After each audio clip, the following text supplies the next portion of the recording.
reactions o uban pa nga gusto nato masayran sa ato mga district hospitals. Operahan kini nga mga pasyente. Not only accessible, mahimo na ning more affordable. Kay being at the point of care nga dito kita maka-opera sa lugar like sa Balingasag, kung taga Balingasag o mga duol nga mga lugar ang kinahanglang operasyon, pwede na natong operahan dito. Dili na kinahanglang mo ani dinhi. Bawaan man nato nga how expensive it is to be bringing along our patient to the city. Kay bawaan na nimo ang mga pobre kini nga walay kapuy-an ng mga company nila. Unya ang tambal papaliton sa gawas. Yan nato na. So, pag secondary hospital mao na mga simple cases and soon ang atong hingoog Misamis Oriental Provincial Hospital, ang vision ani ni Governor would be to make this a medical center. Really? Kugpa ha? This will now be, kung may tabo man kini, and I'm sure may tabo gayud kini. Kay gasog na naman ginato. Niya naman ta din nga punto nga mag-apply naman sad kami after the upgrading of Mantika karon na ning mga Nobyembre. Upgraded na sa Mantika, so we will now be having 5. Ug mabili na lang nga primary ang Claveria o ang Magsaysay. Ang 5 mahimo na ng secondary. Busa kinahanglan sud nato tertiary to take care of the more complicated cases. Kining mga cancer, kanang mga and hopefully ang hingoog nato sir ang mag-tertiary. Yeah, tertiary in the next 2 to 3 years. Ato kay ganang buhaton nga mahimong tertiary hospital ang hingoog. Okay, naay nag-text sa ato. By the way, pwede ninyo na i-text ang atong kanang makita ninyo sa screen karon nga numbers for your queries, no? Naay nag-question, sir, kinsa ang doktor karon sa Talisayan District Hospital? Katong dunay mga naa karon sa medical professional, mga doctors, mga kuan nato kanang mga ano siguro sir na mga nursing staff, etc. Yeah. Naatay mga opportunities in Misamis Oriental. Siguro hinayo na siya nga discuss ni Dr. Neri karon sa ato. Pausaw na lang nato, no? O sige, kaya ang ipangutana man ng Talisayan, ang atong hepe, ang gwapo nga si Dr. Danilo Ramonal. Okay. Taga Cagayan de Oro na siya, si Danny Ramonal. So magsugod kita sa eastern portion, sa dapit sa Magsaysay, ang atong hepe diya, si Dr. Reynaldo Cortez. Ako na siya gikan, sir. I think he's from Miss Ok. Okay. Miss Ok siguro na siya. Sa Hingoog o sa Balingasag, mao man ay akong gay-handle.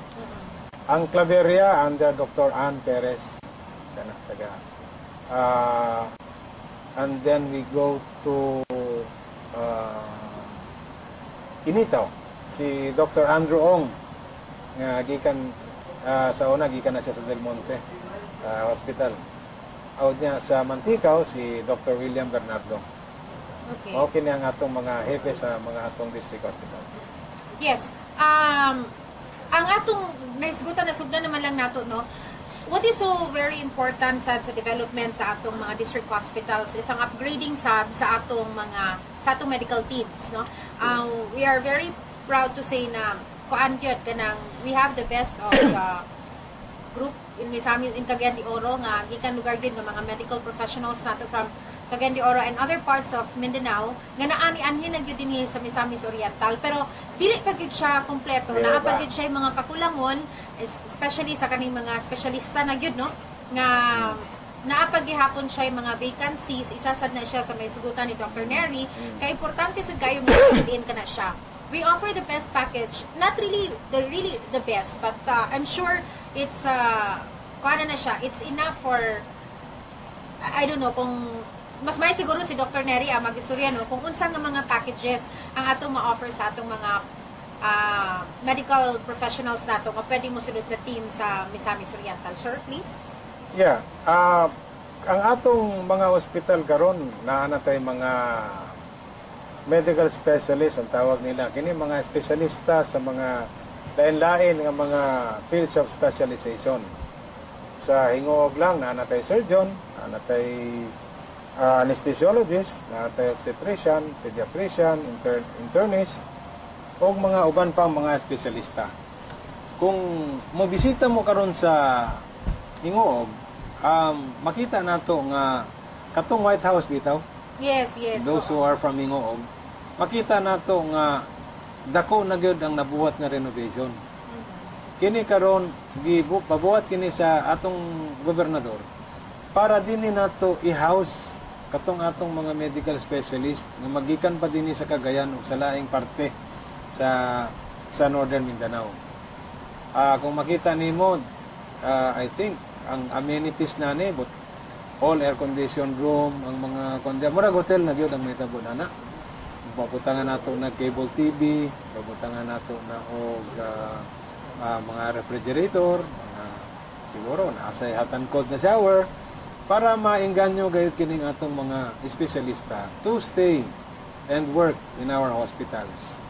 And then ang ilang services unlike in other hospitals na sila may magdala sa pasyente, sila pay gapangita.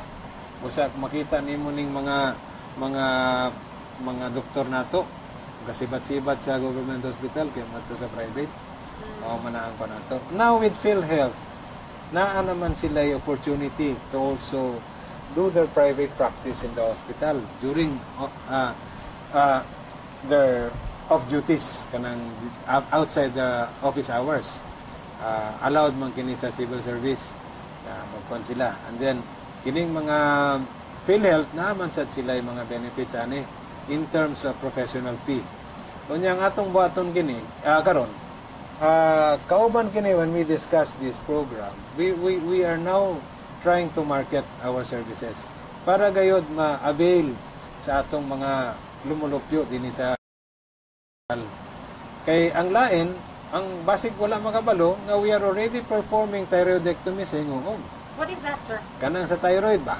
Sa thyroid, so it's a surgical operation. Surgical procedure na in the past dinigid sila gani sa Hingoog lang karon. We are performing about 2 thyroidectomies a week. Kay naa naman tay gihire nga espesyalista nga siruhano ug naa na sad tay anesthesiologist. So kompleto na ang atong team. Unya bago na sad ang atong operating room, kompleto na sad ang atong facilities to take care of the patient. So kana aton nang i-market sa mga barangay levels, and this will be in line with our mandate sa mga provincial hospitals to be the core referral hospital of the different interlocal health zones. Kining interlocal health zones gigrupo kining mga munisipyo. Kining mga naatay network dinhi mao na ni bago natong sistema sa atong healthcare delivery system. Gikan sa mga rural health units, gikan sa mga barangay. Ang ilang referral hospital kung kinahanglan kining kung kinahanglan ng hospitalization, mao kining mga core referral hospitals. Ang atong mga provincial hospitals, mao kini ang core referral hospital sa mga interlocal health zones. Ang Balingasag may core referral hospital sa Misoret, interlocal health zone. Ang Hingoog sad mao kini siya ang core referral hospital sa GBA nga interlocal health zone. So basta kinahanglan gayud being core referral hospitals, i-upgrade yun nato into secondary category. Kay kung dili na nila ang referral nila would be incomplete kay dili nato masilbihan atong mga pasyente nga ilang i-refer ka nato. Okay. So klaro ka na siya mga higalan, okay? Ang naaman tay kining naay mga services karon diha sa atong mga district hospitals nga may sad nga masayran sa atong katawan nga available ni siya nga mga services. Otherwise, magbalik-balik isa magud sa nakita nato nga importansya sa atong mga hospital sa accessibility sa atong mga pasyente, sir, no? Just imagine if you're from Balingasag, ang imong pasyente nga magsakit, dadun pa nimo sa provincial, dinhi sa NMMC, sir. Tendencies tungod sa kadagan sa mga pasyente sa NMMC nga gadalon, dili na maatiman. Dili gayud kana sa maatiman, yes. Kay very sad to say nga anong ingon ana na siya nga katukon